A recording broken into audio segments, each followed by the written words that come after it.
Hai semuanya, semoga kita dalam keadaan baik dan sejahtera.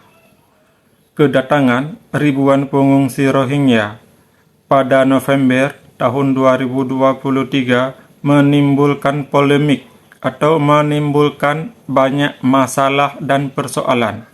Belakangan terungkap para pengungsi nekat masuk ke Indonesia melalui jalur gelap dengan membayar belasan juta rupiah. Artinya, mereka berani membayar uang belasan juta, 14 juta, hingga 20 juta untuk bisa masuk ke Indonesia dan mendarat di wilayah Aceh. Ini dia video selengkapnya. Berdatangan menempatkan Indonesia pada posisi yang dilematis. Di satu sisi, aspek kemanusiaan bagi mereka yang tertindas perlu untuk dijunjung tinggi. Namun, ada pula kepentingan nasional jutaan warga Indonesia yang menjadi prioritas dan harus dilindungi. Bagaimana kita seharusnya bersikap, inilah yang akan kami bahas kali ini, menanti ketegasan pemerintah terhadap pengungsi Rohingya. Iya, saya setuju. Kenapa? Supaya orang Rohingya tidak terus-menerus datang ke Indonesia atau ke Aceh. Nanti yang jadi bersinggungan dengan warga lokal dan jadi juga aksi cemburu sosial. Mereka makan enak, mereka tidak bekerja, mereka asik santai di kamp pengungsian hingga mereka mendapat makanan. Ini secara otomatis akan menimbulkan kecemburuan sosial dengan warga lokal akibat ulah para Rohingya yang terus datang ke Indonesia atau mendarat di Aceh. Kami ajak Anda untuk mengenal terlebih dahulu pemirsa siapa sebenarnya masyarakat Rohingya dan apa yang terjadi pada mereka. Rohingya adalah kelompok etnis minoritas pemeluk agama Islam di Myanmar. Menurut Komisi Tinggi PBB untuk Penanganan Pengungsi atau UNHCR, kelompok etnis Rohingya telah hidup di Myanmar selama berabad-abad. Tapi di sisi lain, kelompok mayoritas di Myanmar memandang Rohingya hanyalah pendatang yang pertumbuhan penduduknya baru sekitar 1 abad terakhir di Myanmar. Kemudian pada tahun 1982, populasi Rohingya pun secara resmi tidak diakui oleh pemerintahan Myanmar, sehingga orang-orang Rohingya berstatus tanpa kewarganegaraan atau stateless. Apa yang kemudian terjadi pada mereka? Ketegangan sosial pun terjadi pada masyarakat Rohingya, menyebabkan orang-orang Rohingya dipersekusi. UNHCR menyebut terjadi pembakaran desa, pembunuhan, hingga pelanggaran HAM yang masif terhadap kelompok etnis Rohingya, sehingga mereka terpaksa harus meninggalkan Myanmar. Hingga kini tercatat lebih dari 1 juta warga Rohingya yang telah meninggalkan Myanmar sejak tahun 1990-an. Pertanyaan selanjutnya pemirsa, kemana mereka mengungsi? Nah, mayoritas kelompok etnis... Ya, itu yang menjadi pertanyaan, kemana mereka pergi dan ke negara mana saja mereka pergi. Rohingya mengungsi ke kamp Cox's Bazar di Bangladesh. Ada pula yang ditampung di Thailand dan India. Beberapa bahkan memilih Indonesia menjadi tujuan mereka untuk melanjutkan penghidupan. Kedatangan kelompok Rohingya ke Indonesia tercatat sejak tahun 2015 dan terkini sudah ada sebanyak 1.487 pengungsi Rohingya yang berada di Indonesia dan diperkirakan akan terus bertambah. Mereka ada di mana saja? Tepatnya adalah di Aceh, Berarti orang Rohingya datang ke Indonesia akan terus bertambah. Dari data terkini ada 1.487 pengungsi Rohingya berada di Indonesia dan diperkirakan terus bertambah. Berarti mereka akan datang terus ke Indonesia dan juga tersebar di Aceh, Sumatera, dan Riau. Ini memang sudah terbukti. Kalau di Sumatera Utara ada di Deli Serdang ya. Kalau di Riau bahkan sudah ditangkap juga penyelundupnya. Sumatera Utara dan Riau, bahkan beberapa ada juga yang ditampung di Sidoarjo, Jawa Timur. Pertama kalinya pengungsi Rohingya tiba di Indonesia, mereka disambut baik, khususnya oleh masyarakat di Aceh. Namun lambat laun ada sejumlah kondisi yang membuat warga Indonesia menolak kedatangan para pengungsi Rohingya. Itu karena sifat mereka sendiri yang tidak tahu berterima kasih. Dikasih makanan, mereka mengeluh. Seperti di tempat penampungan imigrasi Luxmawe. Mengeluh mereka, katanya sedikitlah makanan. Begitu juga seperti di Sabang, makanan diberikan juga mereka buang. Dan bahkan juga warga memberikan pakaian kepada mereka orang Rohingya juga mereka buang. Siapa sih yang nggak kesal dengan warga Rohingya? Setidaknya kan mereka tahulah berterima kasih. Tapi ini kan tidak. Belum lagi dengan mereka kabur dari tempat penampungan. Alasannya apa saja pemirsa? Yang pertama, tempat penampungan ini sudah tidak mampu menerima jumlah pendatang yang terus bertambah bahkan membludak. Kemudian alasan keduanya adalah karena para pengungsi Rohingya dinilai tidak patuh pada norma adat hingga mereka melakukan tindakan kriminal. Beberapa temuan tindak kriminal yang dilakukan oleh pengungsi Rohingya misalnya adalah TPPO atau tindak pidana perdagangan orang, kemudian pelanggaran keimigrasian, hingga ada pula yang tersangkut kasus narkotika. Kali ini saya ajak Anda untuk fokus melihat dugaan penyelundupan hingga TPPO yang melibatkan pengungsi Rohingya. Karena dugaan kuat TPPO ini bahkan sudah mendapat perhatian dari Presiden Joko Widodo. Ada dugaan jaringan internasional yang sebetulnya bermain dalam perdagangan orang pengungsi Rohingya. Polri pun telah menangkap satu.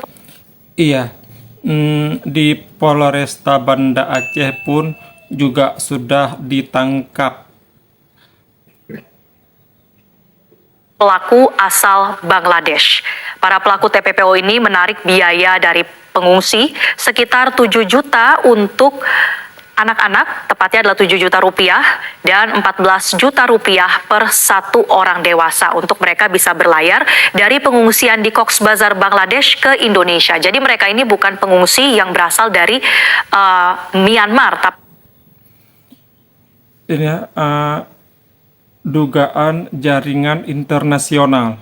Polisi tangkap pelaku asal Bangladesh dan pengungsi membayar 7 juta hingga 14 juta per orang untuk berlayar ke Indonesia. Berarti mereka masuk ke Indonesia tidak gratis.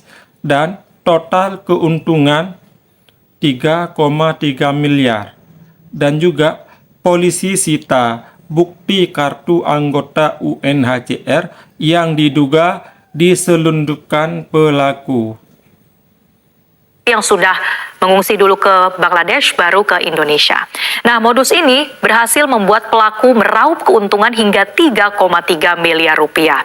Polisi pun telah menyita sejumlah bukti, salah satunya adalah kartu anggota UNHCR yang diduga diselundupkan untuk bisa mengelabui pemeriksaan. Lantas apa tindakan yang telah diambil oleh pemerintah? Berarti kartu UNHCR itu kartu sakti ya. Dengan ada kartu itu bisa masuk ke negara orang. Berikut kita simak pernyataan dari Presiden Joko Widodo.